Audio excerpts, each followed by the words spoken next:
नमस्कार दोस्तों। तो जैसा कि आप सबका स्वागत है हमारे अपने चैनल में। और एक होली के पावन अवसर पर और बुराई पर अच्छाई की जीत को लेकर हमारा ये त्योहार है होली। और होली की आप सभी को बहुत बहुत हार्दिक शुभकामनाएं हैं। और आप और आपका परिवार हमेशा सुख रहें और सुख से रहें। आपके परिवार में बहुत ज्यादा समृद्धि आए और माँ का आशीर्वाद हमेशा बना रहे आपके घर पर। और आप हमें ऐसे ही सपोर्ट करते रहें, ऐसे ही प्यार करते रहें और हमारे परिवार को, हमारे चैनल को आप क्या करते रहें, आगे बढ़ाते रहें। परिवार का कहने का मतलब ये है, मैं और आरती मैम, पिंकी मैम, ये एक परिवार है हमारा, जो हम आपको एक वीडियो दे रहे हैं और आपको वीडियो बना के दे रहे हैं। और बाकी हमसे जुड़ा हुआ आप भी हमारा क्या हो, परिवार हो। हम सारा क्या है, परिवार है। तो मैं, मेरा परिवार कहने का मतलब आप और हम सब मिलके एक क्या है, परिवार है। तो आप हमें सपोर्ट करेंगे, हम आपको अच्छे से जितना अच्छा हो सकता है इतना अच्छा डिलीवर करने की कोशिश करेंगे। तो आज हम होली के इस पावन अवसर पर एक सब्जेक्ट स्टार्ट करने वाले हैं। वो सब्जेक्ट है जिसका मैंने आपको उसका सिलेबस का, उसके पाठ्यक्रम का पूरा विस्तार से उसको समझा दिया गया था मेरे द्वारा। उसका बढ़िया से एनालिसिस किया था मैंने। इकोनॉमिक्स, इसका इकोनॉमिक का अर्थव्यवस्था। अब मैंने आपको ये भी समझाया था कि हम अर्थव्यवस्था नहीं पढ़ेंगे, सॉरी, हम अर्थशास्त्र नहीं पढ़ेंगे, हम अर्थव्यवस्था पढ़ेंगे। अर्थव्यवस्था में जो आपका पहला टॉपिक है आपके सिलेबस में, वो क्या टॉपिक है? आपने अच्छे से देखा होगा कि वो क्या है, भारतीय अर्थव्यवस्था की विशेषताएं। पहला टॉपिक यही था। तो हम पहला टॉपिक डालेंगे और उसको आपके एग्जाम के पॉइंट ऑफ व्यू से उसको करने की कोशिश करेंगे। मैंने कहा था कि हम प्रश्न भी करेंगे, तो मैं अभी भूला नहीं हूँ, एक वीडियो बना लेता हूँ, थोड़ी सी वीडियो आपको, ये एक परिचय देने के बाद, इसके बाद हम क्या करेंगे, क्वेश्चन करा दूंगा मैं। ठीक है, इसके जस्ट बाद इस जो लेक्चर आज आएगा, आज के बाद जो कल लेक्चर आएगा, इसकी ही बात का मैं लगा दूंगा। उसमें आपको 20-30 जितने भी क्वेश्चन हमसे बन पाएंगे वो क्वेश्चन हम करेंगे। बन तो बहुत सारे जाएंगे, लेकिन हमें अभी देखना है कि बोर्ड, हम पीपीटी नहीं लगा सकते यहाँ पर। अभी हमारे पास संसाधनों की कमी है, इसलिए हम पीपीटी नहीं लगा पाएंगे। तो मैं कोशिश करूंगा कि आपको लिख लिख के या बता बता के आपको क्वेश्चन करा दिए जाए, है ना। क्वेश्चन कराऊंगा, उसके ऑप्शन भी दे दूंगा, या फिर मैं क्या करूंगा, क्वेश्चन लिखूंगा और डायरेक्ट उसके आंसर, क्वेश्चन और आंसर उसकी बता दूंगा। मैं अच्छे से लिख के लिखाऊंगा क्वेश्चन, आपके जो पुराने पेपर में आए होंगे क्वेश्चन, उन क्वेश्चनों को मैं लिख के लिखाऊंगा और लिखने के बाद आपको सॉल्व करा दूंगा कि इस तरह से क्वेश्चन आपके बन रहे हैं इकोनॉमिक्स में। ठीक है, तो पहला हमारा जो टॉपिक है वो क्या टॉपिक है? अब अच्छे क्या देखेंगे, सबसे पहले हम जो देखेंगे उसका परिचय देखेंगे। क्या देखेंगे? परिचय। क्या है हमारा आज जो चल रहा है, वो चल रहा है अर्थव्यवस्था।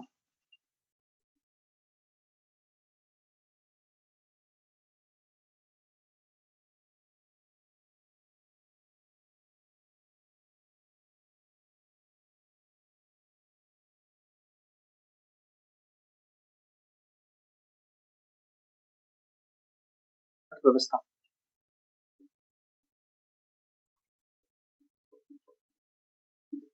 ठीक है, हम क्या पढ़ेंगे? अर्थव्यवस्था। ठीक है, तो अर्थव्यवस्था में हम मैं जो है ना, इसका आपको परिचय भी दे दूंगा, अच्छे से दूंगा। लेकिन मैं क्या सोच रहा हूँ कि ना, आपका सिलेबस के अकॉर्डिंग पढ़ेंगे हम। जैसा आपका सिलेबस है वैसे ही हम चलेंगे। जो टॉपिक दे रखे हैं हम एक्स्ट्रा नहीं पढ़ने की कोशिश करेंगे, हम सोचेंगे कि उसको अवॉइड किया जाए। जहां मुझे जरूरी लगेगा कि आपके सिलेबस में नहीं है ये चीज, लेकिन आपको इस टॉपिक से रिलेट करके बताना है, तो मैं उसको बताने का प्रयास करूंगा। तो आशा करता हूँ कि मैं जो कराऊंगा वो आप अच्छे से करेंगे, उसको याद करेंगे। और आप एक स्टैंडर्ड बुक, कोई भी स्टैंडर्ड बुक ले सकते हैं, उससे आप उसको रिवीजन करते चलेंगे। मैं अच्छे से नोट्स बनवा दूंगा ताकि वो एग्जाम की पॉइंट ऑफ व्यू से आपके रिवीजन के लिए और आपके याद करने के लिए और आपके माइंड में रहने के लिए वो जो होगा नोट्स, वो बहुत ज्यादा कामयाब रहेंगे। और जो मैं पढ़ाऊंगा वो आपके लिए बहुत इंपॉर्टेंट रहेंगे। लेकिन उसके साथ साथ आप क्या करेंगे, कोई भी स्टैंडर्ड बुक लेकर, कोई भी स्टैंडर्ड बुक ले सकते हैं, मुझे कमेंट कर देना कि आपको स्टैंडर्ड बुक कौन सी लेनी है, वो मैं आपको कमेंट बॉक्स में बता दूंगा। ठीक है, बाकी चलो देखते हैं। तो भारतीय अर्थव्यवस्था की, और हो सकता है तो आप टेलीग्राम भी, चैनल आप टेलीग्राम पर जाओगे तो मैं उसका लिंक या तो कमेंट बॉक्स में पिन कर दूंगा, या फिर आप सर्च करोगे स्टडी विद विकास सर, तो आपको वो मिल जाएगा। ठीक है, टेलीग्राम चैनल मिल जाएगा, उस पर सर्च करोगे तो। चलिए हम क्या करेंगे, पहला जो टॉपिक है आपका, भारतीय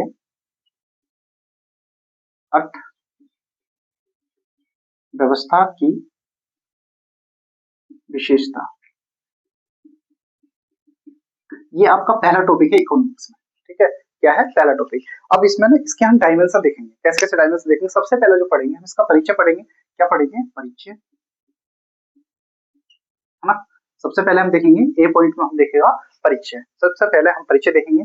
दूसरा इसका जो पॉइंट रहेगा परिचय के बाद इसकी विशेषता देखेंगे। विशेषता क्या देखेंगे, उदाहरण सहित देखेंगे। क्या देखेंगे, विशेषता, विशेषता उदाहरण देखेंगे। उदाहरण, विशेषता के हम देखेंगे उदाहरण, सही है। तो सबसे पहले तो हमें यही पता होना चाहिए कि ये जो पढ़ रहे हैं हम इसका परिचय क्या है, क्यों पढ़ रहे हैं, ठीक है। उसके बाद हम क्या देखेंगे, इसकी विशेषताएं। क्या देखेंगे, विशेषताएं और उदाहरण। उसके उदाहरण मतलब उदाहरण सहित देखेंगे, क्या क्या इसके उदाहरण बन सकते हैं, हमारी अर्थव्यवस्था के उदाहरण। उसके बाद जो इसका तीसरा टॉपिक देखेंगे, हमें इसमें जो दिया रखा है समस्या, समस्या, कारण और प्रभाव। समस्या, समस्याएं, कारण प्लस प्रभाव, प्रभाव। देखो सबसे पहली बात ये होनी चाहिए, जो मैंने आपको सिलेबस लिखाया था वो सिलेबस आपकी ही कॉपी में, जिस कॉपी में आप बना रहे हो, कॉपी में लिख रहे हो, वो कॉपी आपके पास में होनी चाहिए। उसको देखोगे कि अच्छा ये हाँ पहला टॉपिक यही था तो हम यही करा रहे हैं। तो सबसे आपके लिए जरूरी क्या होगा, सिलेबस देखोगे और सिलेबस के साथ साथ आप इसको रिलेट करोगे कि अच्छा ये चीजें थी हमारे, हाँ यही थी। उसके बाद देखेंगे हम योजनाएं। क्या देखेंगे, डी टॉपिक जो रहेगा सभी योजनाएं, सभी योजनाएं। योजनाएं का टॉपिक एक अलग से भी करा दूंगा मैं। अब ये योजनाएं जो देखेंगे कब, कब आई, कब आई, ठीक है, और क्यों आई, कब क्यों, है ना, क्यों आई, कब आई, और कितनी सफल हुई या विफल हुई, कब आई, और देखेंगे सफल या असफल, असफल, हम ये भी देखेंगे, ठीक है, और बहुत अच्छे समझेंगे। और 2025-26 में इसमें जो करंट बनेगा हमारा, ये टॉपिक देखेंगे, जो हमारा 2025 का और 2026 का जो करंट होगा, करंट, उसको भी देखेंगे, है ना, करंट भी देखेंगे, ठीक है। तो हमारा ये टॉपिक रहेंगे कि भारतीय अर्थव्यवस्था की विशेषता क्या है। विशेषता में सबसे पहले हम देखेंगे परिचय। परिचय भी कैसे देखेंगे, विस्तार से देखेंगे। परिचय विस्तार से, विस्तार से, सही है। तो परिचय देखेंगे हम, विस्तार से देखेंगे। उसके बाद हम उदाहरण देखेंगे, उदाहरण सहित समस्या देखेंगे, फिर कारण देखेंगे, उसका प्रभाव देखेंगे, और सभी सभी योजना जो आई थी कब आई, क्यों आई, और सफल रही या फिर असफल रही, है ना, क्यों आई, सफल या असफल, ये चीज देखेंगे। और इसके बाद जो हम देखेंगे, क्या देखेंगे, इसके बाद बहुत अच्छे से देखेंगे कि इसमें क्वेश्चन कैसे कैसे बन सकते हैं, इसके प्रश्न देखेंगे। अब हम भारतीय अर्थव्यवस्था का पहला पॉइंट स्टार्ट करते हैं। पहला पॉइंट क्या होगा हमारा, परिचय। क्या होगा, परिचय, परिचय,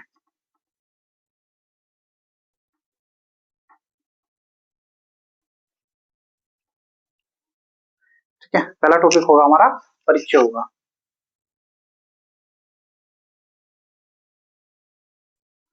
ठीक है। अब ये आपको बहुत अच्छे समझ में आ गया होगा।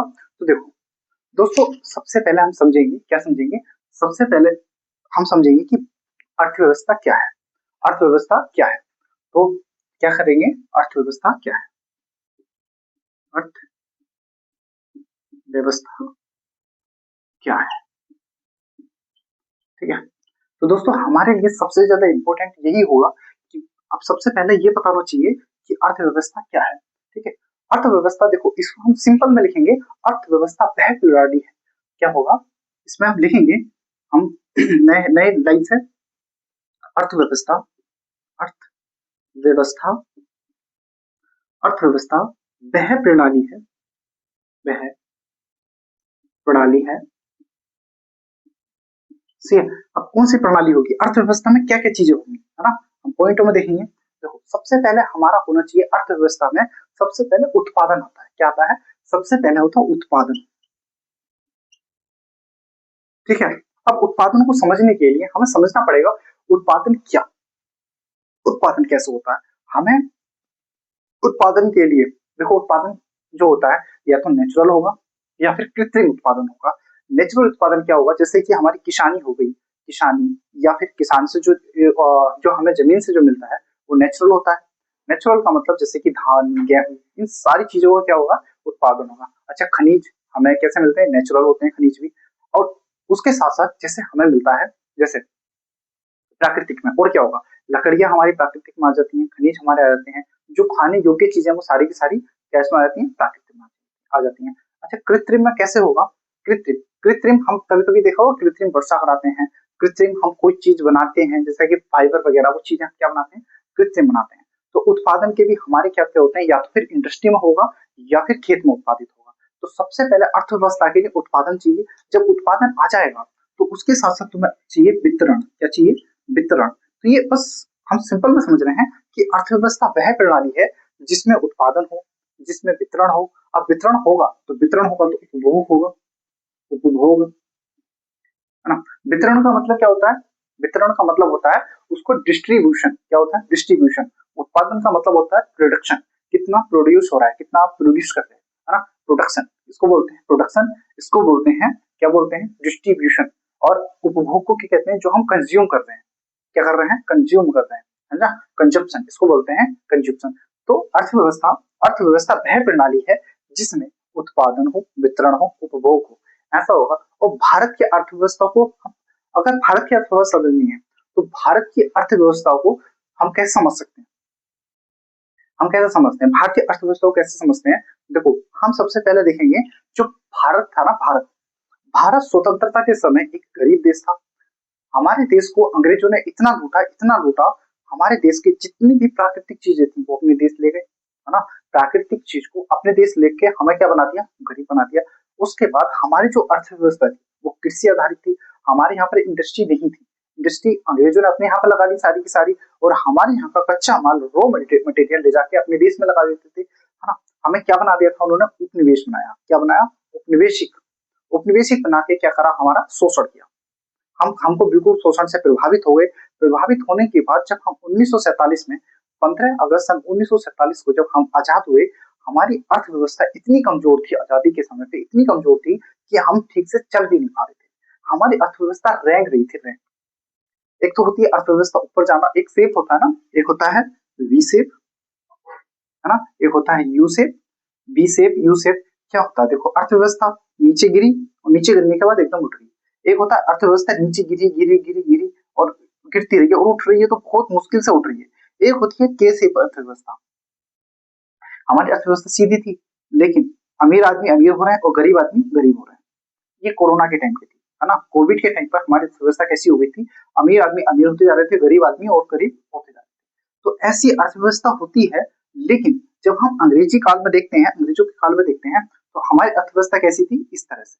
हमारी अर्थव्यवस्था सिर्फ गड्ढे में जा रही थी, ना कि ऊपर जा रही थी। हमारी अर्थव्यवस्था यहाँ पर थी अंग्रेजों के आने से पहले, हमारे देश को बोलते थे गोल्डन वर्ल्ड, क्या बोलते थे, गोल्डन वर्ल्ड बोलते थे, सोने की चिड़िया, है ना, क्या बोलते थे, सोने की चिड़िया।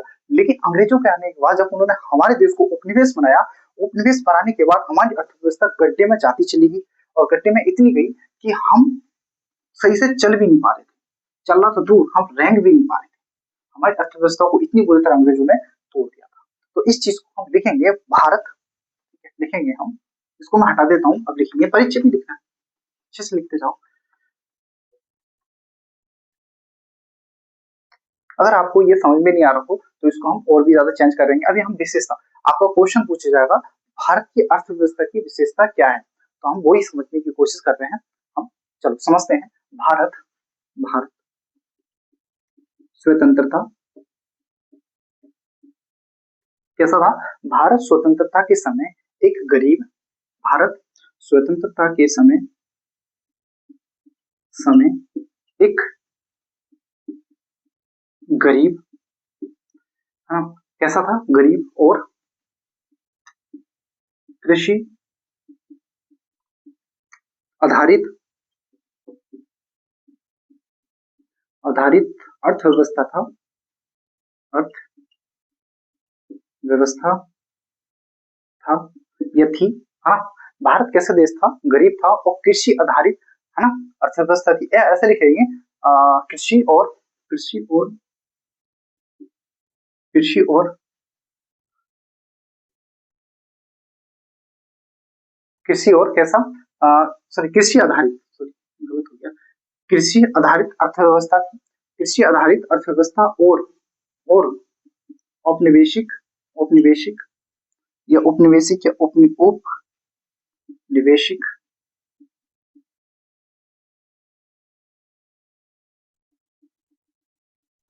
उपनिवेशिक, औपनिवेशिक, औपनिवेशिक, शोषित, शोषण या शोषित,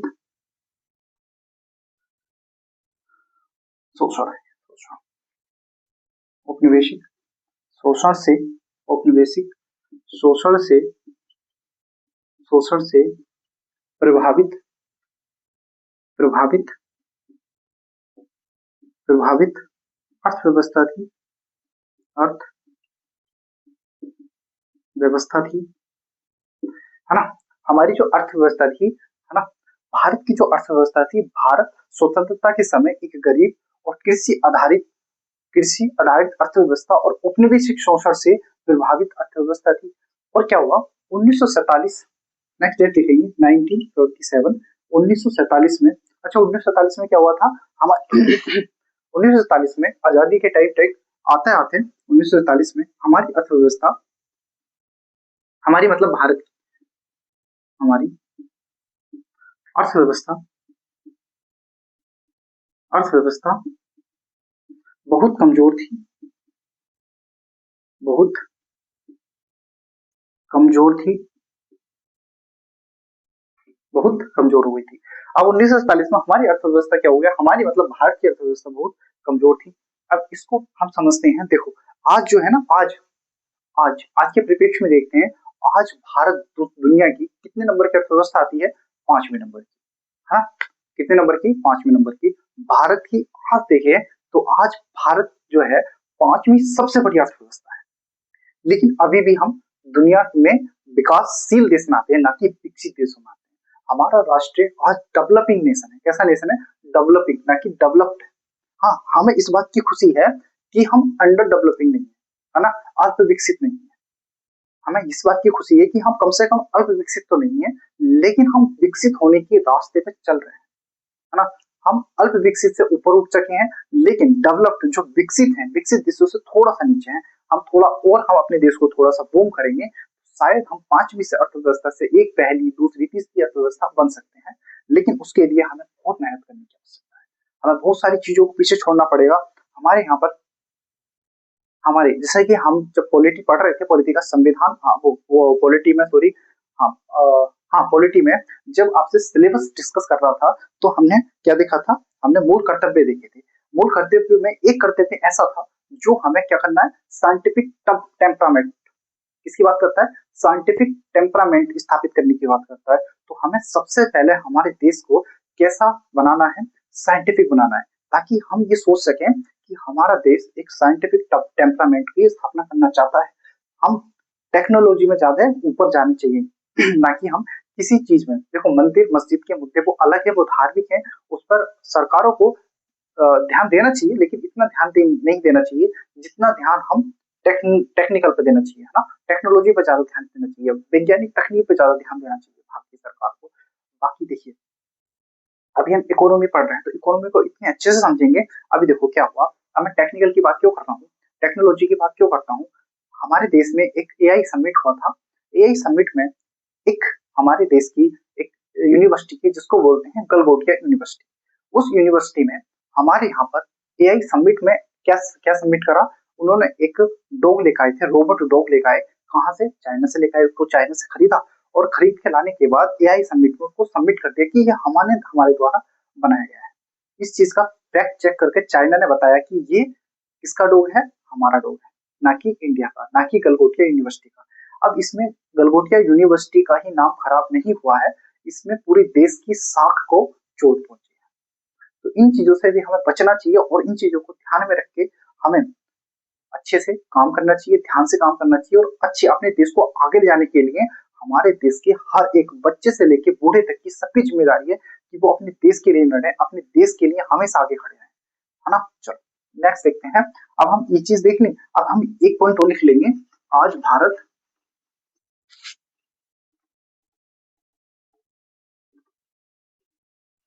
लिखेंगे आज भारत, आज भारत दुनिया की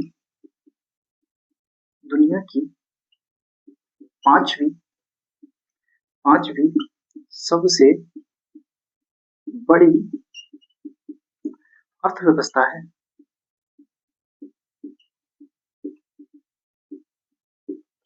लेकिन लेकिन लेकिन अभी भी हम अभी भी हम अभी भी हम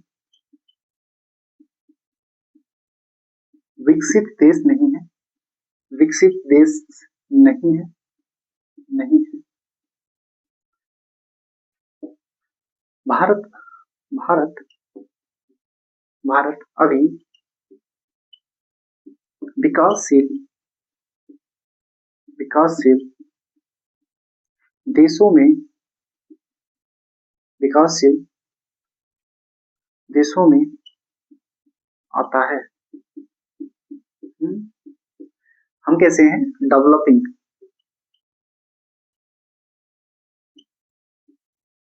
nation. We are developing nation, है ना? हम डेवलपिंग नेशन है, ना कि डेवलप्ड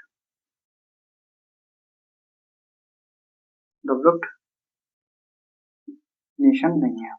ठीक है, ऐसे लिख सकते हैं आप, हमारा देश कैसा है?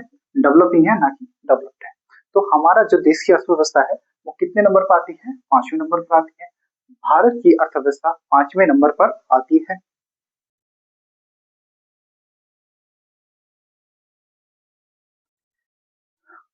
ठीक है, एक काम करते हैं, इसको ना चौथी कर लो। चौथी। अब चारों कंट्री के हम नाम लिख लेते हैं। देखो पहले पे जो आएगा ना, बाकी आप सर्च करके भी बता देना कमेंट बॉक्स में अगर गलत है तो पहले पे तो आपको पता ही है, सबके पापा जी अमेरिका। अमेरिका। दूसरे पे जो आएंगे चीन आएंगे। तीसरे नंबर पर कौन आएंगे? जर्मनी, हिटलर वाला है। और चौथे नंबर पे आएगा भारत, इंडिया। और टॉप 5 में 5वें नंबर पे जो आएगा जापान। जापान। देखो भारत इतना बड़ा, जापान इतना बड़ा है, फिर भी देखो अर्थव्यवस्था क्या है उसकी, है? भारत से बस थोड़ा सा नीचे है। चलो ये उतार लेना आप। उतारो इसको जल्दी से और देखते हैं नेक्स्ट। उतारो।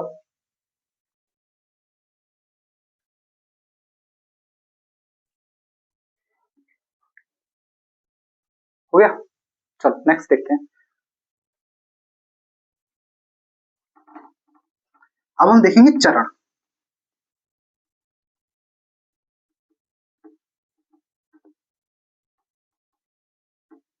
आपकी इकोनॉमी चल रही है, और इकोनॉमी ये जो चल रही है आपका, एक बार बता देता हूँ, जो यूके एसएससी का जो सिलेबस है, सिलेबस सिलेबस उसके अकॉर्डिंग चल रही है। और ये आपके आने वाले एग्जामों के लिए बहुत ज्यादा इंपॉर्टेंट हो जाएगी, है ना? तो इकोनॉमिक्स है आपकी किसके लिए? यूपीएसएससी के एग्जाम के लिए। और ये जो रहेगा सी और डी के लिए रहेगा, सी और डी के लिए। आप आराम से पढ़ो और बहुत अच्छे से अपनी तैयारी करो, और अच्छे से तैयारी करके आप ये बताओ कि आपको कैसा लग रहा है, कि आपको हमारे साथ रहना है कि नहीं रहना है, आप हमारा साथ दोगे या नहीं दोगे। ठीक है, तो अच्छे से पढ़ते चलो, बहुत अच्छे से नोट्स बनाओ, ये आपके लिए बहुत ज्यादा क्या है, इंपॉर्टेंट है। अब आपके लिए क्वेश्चन है कि भारत में, आपके लिए क्वेश्चन है कि एलपीजी रिफॉर्म लाने वाले, क्या क्वेश्चन है आपके लिए? क्वेश्चन है कि भारत में एलपीजी रिफॉर्म रिफॉर्म कौन से मुख्यमंत्री, कौन से, सॉरी, सीएम पीएम, कौन से पीएम और फाइनेंस मिनिस्टर लाए थे? है ना? ये क्वेश्चन है आपके लिए, एक छोटा सा क्वेश्चन है कि भारत में एलपीजी रिफॉर्म आए थे, वो कौन से प्रधानमंत्री और कौन से फाइनेंस मिनिस्टर लेकर आए थे? ठीक है, किसके समय पर आया था, उस समय पे प्रधानमंत्री कौन थे और फाइनेंस मिनिस्टर कौन थे? ये आपका सवाल है, और इस सवाल का आंसर मैं कल दूंगा, तो इससे पहले आप कमेंट में इसका जवाब देना है। ठीक है, तो हम देखेंगे भारत की अर्थव्यवस्था को समझने के लिए 3 चरण। ठीक है, भारत की अर्थव्यवस्था को हेडिंग डालेंगे, भारत की अर्थव्यवस्था को अर्थव्यवस्था को समझने के 3 चरण। 3 चरणों हम समझेंगे भारत की अर्थव्यवस्था को सबसे पहला सबसे पहला जो चरण रहेगा आपका, देखो हम अच्छे समझेंगे भारत की आजादी के बाद हम स्टार्ट करेंगे 1947 से लेकर 1991 तक। एक हमारा चरण रहता है 1947 से 1991 तक का पहला चरण। ये पहला चरण 1947 से 1991 तक। एक चरण पहला जो चरण रहता है 1947 से 1991 तक। इस टाइम पर हमारे बहुत सारे प्रधानमंत्री रहते हैं, जैसे कि जवाहरलाल नेहरू, उसके बाद हमारे उसके बाद लाल बहादुर शास्त्री जी, इंदिरा गांधी जी, ऐसे बहुत सारे प्रधानमंत्री आए। तो उनका नजरिया कैसा था और आगे आने के बाद 1991 के बाद आने वाले प्रधानमंत्रियों का नजरिया कैसा था। तो यहाँ पर जो थी हमारी अर्थव्यवस्था नियोजित अर्थव्यवस्था थी। 1947 से 1991 तक भारत की अर्थव्यवस्था कैसी थी? नियोजित अर्थव्यवस्था। इसको बोलते हैं योजना आयोग का दौर। क्या बोलते हैं? योजना आयोग का दौर। इसको बोलते हैं नियोजित अर्थव्यवस्था। नियोजित अर्थव्यवस्था अर्थव्यवस्था या इसको ही बोलते हैं योजना योजना आयोग का दौर। क्या बोलते हैं? दौर। इसको बोलते हैं योजना आयोग का दौर। यहाँ पर हमारी कैसी अर्थव्यवस्था थी? नियोजित अर्थव्यवस्था की। हम योजना बना रहे थे, योजना तैयार कर रहे थे, योजनाओं को हम अपने देश पर अप्लाई कर रहे थे। हम बहुत अच्छे से चल रहे थे क्योंकि हमारा देश नया नया आजाद हुआ था और नया नया आजाद होने के साथ साथ हमारी जिम्मेदारी बहुत ज्यादा बढ़ जाती थी। भारत के जो प्रधानमंत्री थे उनके ऊपर बहुत जिम्मेदारी बढ़ जाती थी कि भारत को किस तरह से लेके चल रहा है। तो भारत का खाका तैयार करते थे, किसको क्या जरूरत है, कैसी जरूरत है, देश की परिस्थिति कैसी है, हमारे पास संसाधन कितने हैं। उन संसाधनों के अनुसार हम क्या कर रहे थे? नियोजित अर्थव्यवस्था चला रहे थे, जिसको बोलते हैं योजना आयोग का दौर। योजना आयोग का दौर हमारा खत्म हो जाता है 2015 में, है ना। योजना आयोग जो चलता है 2015 तक चलता है। उसके बाद नीति आयोग चल जाता है। तो हम इसको भी समझे कि योजना आयोग क्या था, कैसे चलता था, एनडीसी क्या थी, एनडीसी काम कैसे करती थी, है ना। एनडीसी काम कैसे करता था, ये सारी चीजें बहुत प्यार से समझने की कोशिश करेंगे हम। अच्छा, ये चीजें आपका फुल चल रहा है, आपका कंप्लीट प्रिपरेशन यहाँ से कराएंगे हम। देखो जैसा मैं करा रहा हूँ वैसे ही पिंकी मैम उतना ही मेहनत करने वाली है आपके साथ, वैसे ही आरती मैम आपके साथ इतनी ही मेहनत करने वाली है। शायद हम जो अभी एग्जाम आ रहे हैं 1 महीने में या 2 महीने में एग्जाम जो आ रहे हैं वो एग्जाम तक हम ना कर पाए कंप्लीट, लेकिन इसके बाद जो एग्जाम आएंगे, सच बोल रहे हैं, आपको कोई भी बच्चा कहीं पर भी जाने की जरूरत नहीं पड़ेगी। आप सिर्फ विकास सर चैनल पे आओगे, स्टडी विद विकास सर में, और ये इस परिवार में आप जुड़ोगे ना, आपको सारे सब्जेक्ट यहाँ पे मिल जाएंगे। आपको ना पेड कोर्स लेने की जरूरत है, ना कुछ लेने की जरूरत है। अगर हम आप हमारा सहयोग करना चाहते हैं तो आप सहयोग कर सकते हैं हमारे साथ, है ना। बहुत सारे यूट्यूब पर फीचर होते हैं जिससे आप हमारी आर्थिक मदद भी कर सकते हैं। जैसे कि हमें देखो, अब हम आप कहोगे कि आप तो पैसे नहीं ले रहे हो, आप तो फ्री पढ़ा रहे हो। हाँ, हम फ्री पढ़ा रहे हैं, लेकिन हम आपकी ही सहूलियत के लिए कर रहे हैं कि हम बहुत सारी चीज लेने, जैसे कि हमें बड़ा कैमरा चाहिए, है ना, बड़ा डिजिटल बोर्ड चाहिए, हमें माइक चाहिए। तो इस चीज का तो आप कम से कम थोड़ा सा सहयोग कर सकते हैं ना। जैसे आरती मैम, पिंकी मैम करा रही हैं, पढ़ा रही हैं, तो उनको भी फाइनेंशियली कुछ तो जरूरत होगी, हमें बहुत सारी चीजें लेनी होती हैं। तो उन चीजों के लिए आपके लिए ही आपके नोट्स बनाने हैं, पीपीटी तैयारी करनी है और थोड़ी सी टीम भी बनानी है, तो उसके लिए आप हमें थोड़ी सी आर्थिक मदद कर सकते हैं। आप आपका दिल है तब, नहीं तो कोई बात नहीं है। लेकिन आप हमारे साथ सपोर्ट बना के रखें, आप हमारी वीडियो को ज्यादा से ज्यादा सपोर्ट करें। यही आपका प्यार हमें क्या करेगा और आगे ले जाएगा और अधिक करने की प्रेरणा देगा, है ना। तो चलो देखते हैं दूसरा। अब देखो 1947 से 1991 तक, 1947 से 1991 तक एक दौर खत्म हो गया, जिसको वो बोलते थे नियोजित अर्थव्यवस्था का दौर। या नियोजित अर्थव्यवस्था चल रही थी यहाँ पर, और इसको ही बोलते हैं योजना आयोग का दौर। अब दूसरा जो पॉइंट हमारा स्टार्ट होगा, देखो 1991 खत्म हुआ, तो दूसरा हो जाएगा 1991 से शुरू हो जाएगा। ठीक है, दूसरा हमारा 1991। अब 1991 में एक सबसे बड़ा रिफॉर्म क्या होता है? एलपीजी। क्या होता है? एलपीजी। ठीक है, 1991 में एलपीजी होता है। इसको बोलते हैं नई आर्थिक नीति। ये इसको ऐसा करते हैं, इसको ऐसे लिखते हैं पहले, नई आर्थिक नीति। नई आर्थिक आर्थिक नीति। जितना आपके सिलेबस में है उतना ही कराया जाएगा। नई आर्थिक नीति में इसको बोलते हैं एलपीजी का दौर। इसको बोलते हैं एलपीजी का दौर। ठीक है, तो इसको बोला जाता है एलपीजी का दौर। 1991 में एलपीजी आई, इसको बोलते हैं लिबरलाइजेशन, प्राइवेटाइजेशन, ग्लोबलाइजेशन, ठीक है, ये सारे के सारे हमारे आ जाते हैं। इसके बाद आता है 2015 के बाद, ठीक है। अच्छा, कुछ लोगों को आजादी मिलती है ना 2014 में, ठीक है। जो लोग ये बोलते हैं ना कि हम आजादी मिली 2014 के बाद, उनको खड़े करके गोली मार देनी चाहिए। शायद ये सब नहीं बोलना चाहिए मुझे यूट्यूब पर, लेकिन गोली मार देनी चाहिए। क्यों? क्योंकि उनको आजादी मिली जो हमारे 1947 में, या 1947 1857 से लेकर 1947 तक जितने हमारे शहीद हुए, चाहे वो भगत सिंह हो, बिस्मिल्ला खां हो, चंद्रशेखर आजाद हो, है ना, चाहे वो लाला लाजपत राय हो, चाहे वो बाल गंगाधर तिलक हो, गांधी जी हो, है ना, बहुत सारे इतिहास को गढ़ने वाले हों, हमारे देश को गढ़ने वाले हों, डॉक्टर अम्बेडकर हों, एपीजे अब्दुल कलाम हो, ऐसे इतने सारे देश, इतने सारे हमारे नेता, इतने सारे हमारे महापुरुषों का अपमान होता है। तो उन्होंने जब अपने ऊपर, अपने सीने पर, मंगल पांडे हों, उन्होंने अपने सीने पर गोलियां चलाई, अब वो फांसी पे फंदे पर चढ़ गए 2014 से पहले, 1947 से पहले जो फांसी पर चढ़ गए, तो उनका बलिदान, ये लोग 2014 में आजादी मांगने वाले, आजादी बोलने वाले, उनका अपमान करते हैं, हमारे वीरों का, हमारे शहीदों का, हमारे महापुरुषों का अगर अपमान करते हैं। उन्होंने जिस तरह से गोलियां खाई, डंडे खाए, फांसियां खाई, तख्त पे लटक गए, है ना, फांसी के फंदे पर लटक गए, ऐसे ही इन लोगों को भी 2014 की आजादी बोलने वाले, 2014 के बाद आजादी बोलने वाले के लोगों को भी इस तरह से गोलियों से भून दिया जाए, उनको फांसी के तख्ते पर लटका दिया जाए और उनसे बोल दिया जाए आज से आप शहीद हो, और आज से आपका सम्मान भी वही सम्मान होगा जो हमारे शहीदों को होता है, ठीक है। तो ऐसे लोगों से बच के रहो। हमारा देश न 2014 में आजाद हुआ था, न हमारा देश 2015 में आजाद हुआ। हमारा देश आजाद हुआ 1947 में, और ये बात लिखी हुई है हमारे संविधान में, और जो उसके अगेंस्ट जाएगा वो हमारे देश का द्रोही है, देशद्रोही है, ठीक है।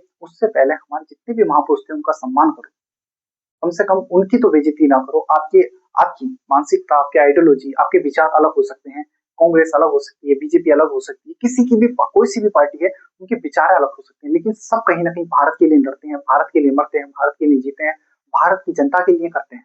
अपने अपने हित हो सकते हैं, लेकिन ये हित कहाँ के हित हैं? कि आप बोल रहे हो आके कि 2014 के बाद आजादी, तो ये हित नहीं है, ये कहीं ना कहीं भारत का अपमान है, भारत के शहीदों का अपमान है, ठीक है। तो 1914, 2015, तो हम अपने टॉपिक को लौटते हैं। 2015 के बाद क्या है, 2015 के बाद 2015 के बाद बहुत सारी चीजें क्या हुई हमारे यहाँ, रिफॉर्म हुए, नई गवर्नमेंट आई, नई चीजें लेकर आई, तो इसमें क्या हुआ, सुधार हुए, इसमें डिजिटलीकरण आया, है ना, डिजिटलाइजेशन आया, मतलब डिजिटलीकरण आया, और इसमें वैश्विक प्रतिस्पर्धा की, वैश्विक वैश्विक ग्लोबल जो कॉम्पिटिशन आया वो आया, तो इसमें आया, इसमें कुछ सुधार हुए, है ना, डिजिटलीकरण हुआ, डिजिटलीकरण हुआ,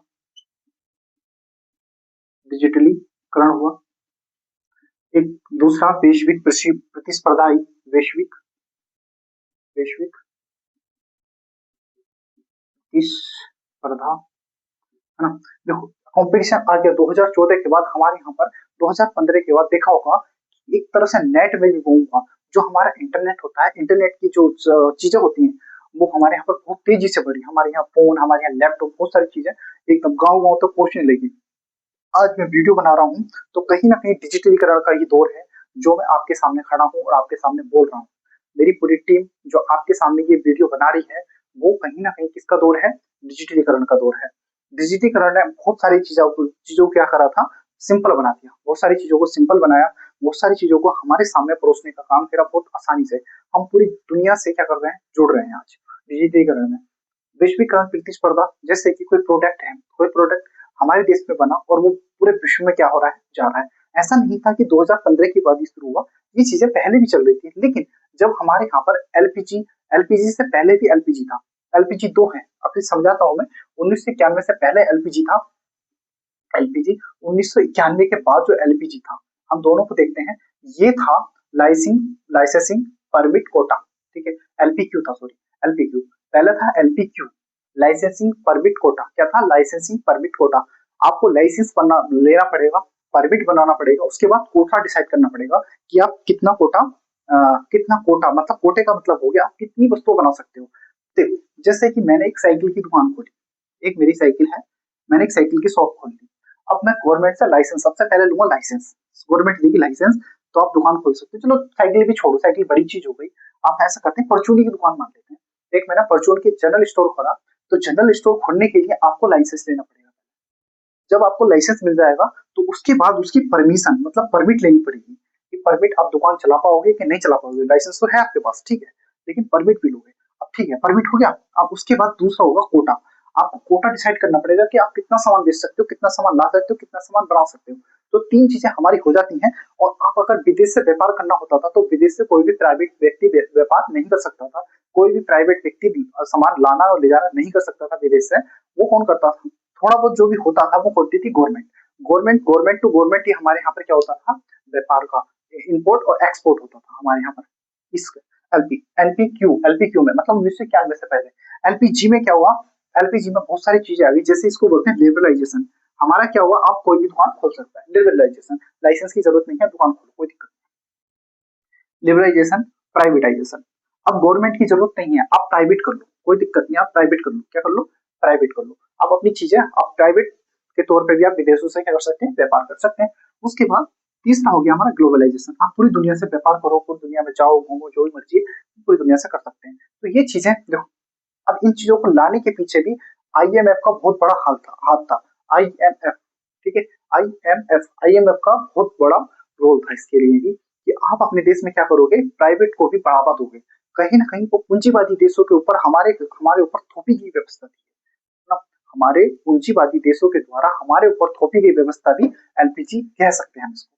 लेकिन कहीं ना कहीं हमारे देश को एक गर्त से निकालने में, गड्ढे से निकालने में, हमारे देश की अर्थव्यवस्था इतनी बेकार हो चुकी थी, उसको ऊपर लाने में कहीं ना कहीं एलपीजी का रोल बहुत ज्यादा रहा था। अब मैंने ये क्वेश्चन में बता देता आपको कि एलपीजी के समय प्रधानमंत्री कौन थे और हमारे फाइनेंस मिनिस्टर कौन थे, ये आप आराम से बता सकता हूँ मैं।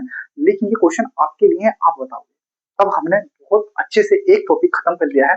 अब हम देखेंगे भारतीय अर्थव्यवस्था की विशेषता है। हम दूसरा पॉइंट देखेंगे। अभी हमने परिचय देखा, अब दूसरा पॉइंट डालेंगे भारतीय अर्थव्यवस्था की विशेषताएं। हमने दूसरा पॉइंट देखा था ना, विशेषताएं, उदाहरण सहित समझेंगे इसमें क्या है, मिश्रित है, कैसी है, ठीक है। चलो देखते हैं हम।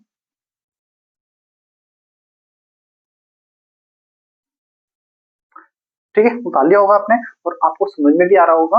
भारत की इकोनॉमिक्स का पहला टॉपिक आपको बहुत अच्छे समझ में आ रहा होगा। मैं कोशिश कर रहा हूँ इतना सिंप्लीफाई कर दिया जाए, इतना सिंप्लीफाई कर दिया जाए, इतना इजी लगे आपको कि आपको लगे ही नहीं कि इकोनॉमिक्स पढ़ रहे हैं हम। चलो नेक्स्ट देखेंगे हम। अब ना मजा तब आता है जब ऑफलाइन बच्चे होते हैं ना, क्योंकि अभी हमने अभी ऑफलाइन वाले बच्चों को लगभग सबको ही मना कर दिया है। तो इसलिए ऑफलाइन बदले बच्चों पे हम ध्यान ही नहीं दे रहे हैं आपके चक्कर में। अगर आपका रिस्पॉन्स बहुत अच्छा रहेगा तो हम एक पूरा सेटअप बना लेंगे, एक अपना बहुत अच्छा सा कोई सेंटर बनाएंगे, सेंटर में हम ऑफलाइन ही पढ़ाने की कोशिश करेंगे। तो अभी जो छोटा सा हमारा बना हुआ था, 8-10 बच्चे 20 बच्चे आते थे, तो वो अभी हमने रोक दिया है और अभी हम ऑनलाइन में आ गए हैं, बस आपके भरोसे पे, ठीक है। तो अब हम दूसरा पॉइंट देखेंगे, भारतीय अर्थव्यवस्था की प्रमुख विशेषताएं।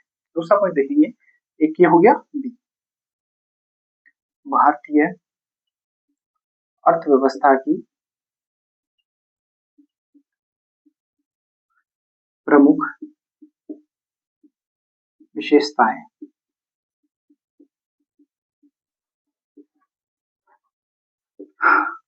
और आपसे बस यही रिक्वेस्ट है कि आप ज्यादा से ज्यादा चैनल को शेयर करें, ज्यादा से ज्यादा कमेंट करें, लाइक करें और हमें बताएं, हमारी गलतियां बताएं, हम और क्या सुधार कर सकते हैं आपके लिए और क्या अच्छा कर सकते हैं। ये चीज आप हमें कमेंट के माध्यम से बताते रहें। और हो सकता है तो आप क्या करें, टेलीग्राम चैनल, मैं आपके टेलीग्राम चैनल का लिंक बता देता हूँ, study with with Vikas sir लिख देना, आपको वो चैनल मिल जाएगा। और जो यूट्यूब का लोगो है वही लोगो आपको मिल जाएगा वहां पर, स्टडी विद विकास सर, ये चैनल मिल जाएगा। आप ऐसे करके भी डाल सकते हैं, @स्टडी स्टडी विथ विकास, ऐसे भी डाल देंगे तब भी आपको चैनल मिल जाएगा। तो आप कोशिश करें कि आप ढूंढने की कोशिश करें, 18-22 पीछे डाल सकते हैं, चाहे आप ऐसे भी डाल देंगे तब भी आपको वो चैनल मिल जाएगा। चैनल का लिंक मिल जाएगा और मिलने के बाद आप क्या करेंगे, उस चैनल को सब्सक्राइब करेंगे, ज्वाइन करेंगे। और ज्वाइन करने के बाद आप उसमें कमेंट कर सकते हैं कि आपको क्या चाहिए, नोट चाहिए, है ना। तो नोट चाहिए होंगे तो आप बता देना हमको, हम आपको नोट्स भी प्रोवाइड करा देंगे। और आपको कोई बात करनी है तो टेलीग्राम चैनल में आप बात कर सकते हैं, मुझसे भी बात कर सकते हैं। वहाँ पे हम सब लोग अच्छे से बात करेंगे, अच्छे से समझेंगे, आगे की रणनीति देखेंगे। तो अभी आपको क्या करना है, आपको ज्यादा से ज्यादा चैनल को सब्सक्राइब करना है और शेयर करना है, और हमें कम से कम उत्तराखंड का तो बड़ा चैनल बना ही सकते हैं। चलो, मिलते हैं नेक्स्ट वीडियो में, और तब तक के लिए आपको बहुत सारा प्यार और धन्यवाद। नमस्कार। जय हिंद।